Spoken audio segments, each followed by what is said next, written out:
ప్రజల ఆరోగ్యాన్ని బాధ్యతగా ప్రభుత్వం ఇవ్వాల్సినటువంటి ఆ బాధ్యత నుంచి తప్పుకొని పైగా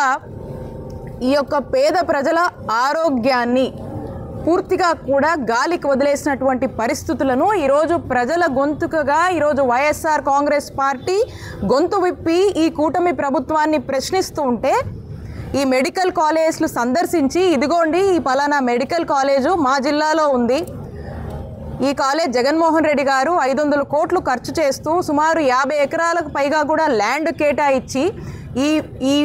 హాస్పిటల్ని ఇక్కడ మెడికల్ కాలేజ్ని అందుబాటులోకి తీసుకువస్తే మరి కూటమి ప్రభుత్వం దుష్ప్రచారం చేస్తూ వీటిని పీపీపీ అని చెప్పి ప్రైవేటైజేషన్ అనేటువంటి ఒక పేరుతో ముసుగు వేసి ప్రైవేటు వాళ్లకు అప్పజెప్పి ఈరోజు టెండర్లు బిరుస్తున్నటువంటి పరిస్థితుల్లో ఈరోజు కూటమి ప్రభుత్వం నిర్ణయాలు చేస్తూ ఉంటే